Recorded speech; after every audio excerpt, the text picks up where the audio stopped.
Why is Jesus God in the Christian religion? This is one thing that has always, or had always, puzzled me. Until now, I figured it out a few weeks ago. But if you look at the Christian religion, one thing that is universal, despite having so many sects, so many denominations, one thing that is universal is Jesus is God. Jesus is one with God. He's not the Son of God. Well, he is the Son of God, but he's also one with God. He also is the creator of the universe.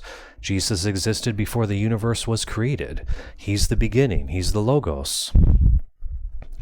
And this has always really puzzled me because reading the Gospels, it appears, it's pretty clear that Jesus is a man, a rabbi, preacher, messenger, prophet, I don't know. And that's the way I always understood Christianity, that Jesus was this great prophet, not exactly a God, maybe the Son of God, holy man, but not exactly God, because that's completely contradictory. I mean, you can't have a man preaching on earth and, while he's dying on the cross, he yells out, God, why have you forsaken me? It's completely contradictory. And many people have pointed this out. I assume many people move on to other religions, such as the Baha'i faith or Islam or other faiths where there's one God that doesn't have any partners. But it always puzzled me. Why is Jesus God? And I just recently figured it out. And I would like to go back to the beginning of my journey, critically researching, critically examining Christianity. Because before, I just studied the Bible and I read, Christian stuff. But I was completely obsessed with this concept, why Jesus is God, specifically in Christianity, but in Judaism, Islam, Baha'i, the other Abrahamic faiths, Jesus is kind of like a prophet. He's lower than God because God can't have partners. I came across a book by a very famous New Testament scholar by the name of Bart D. Ehrman, and his work titled How Jesus Became God, the Exaltation of a Jewish Preacher from Galilee. And his main, he's kind of puzzled too.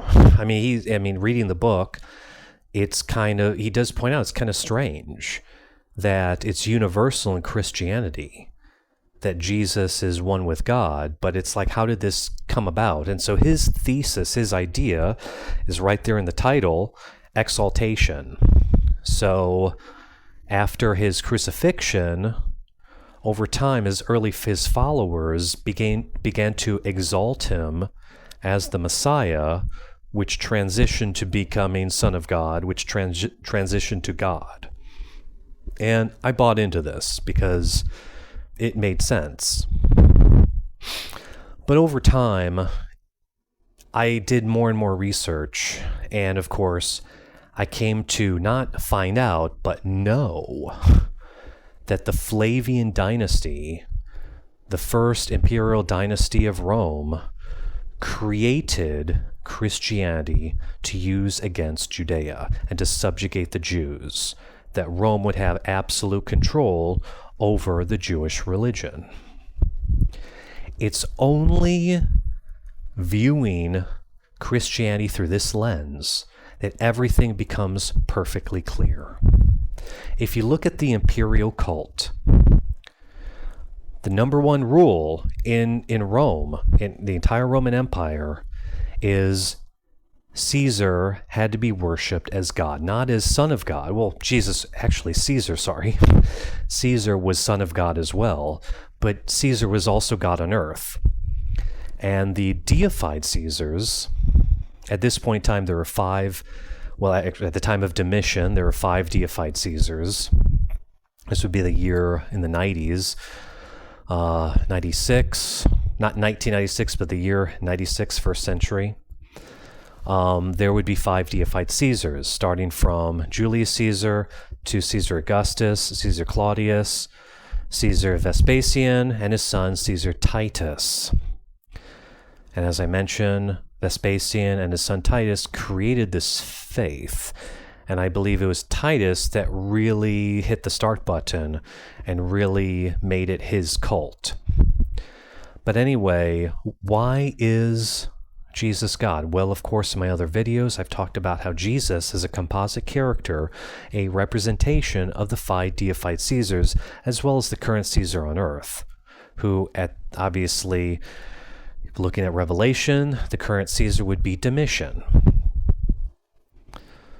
So, Domitian particularly, if you read his biography in the Roman historian's work, the Caesars by Suetonius, Domitian mandated that everyone call him Lord God. That Domitian wasn't just the Son of God. Domitian was God himself on earth. So this concept of the Son of God, a creation of God, being God himself, is actually comes from the imperial cult. Christianity didn't sprout out of Judaism. It didn't, come out of Judaism. That's not true. Christianity came out of the imperial cult.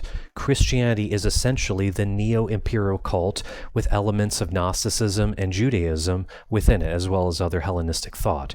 Bruno Bauer writes about other Roman philosophies within Christianity. I'll put a link in the description to Bruno Bauer's work.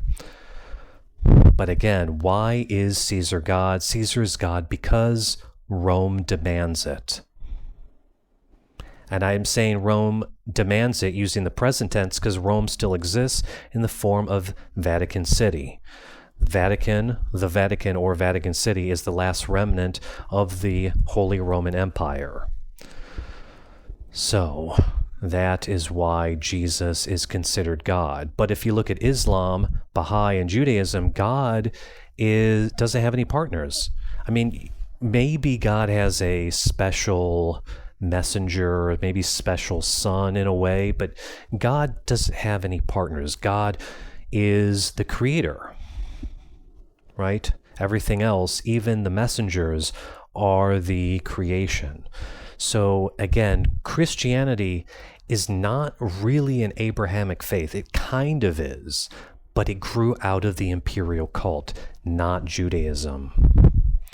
Christianity is the Neo-Imperial cult. Thank you for listening.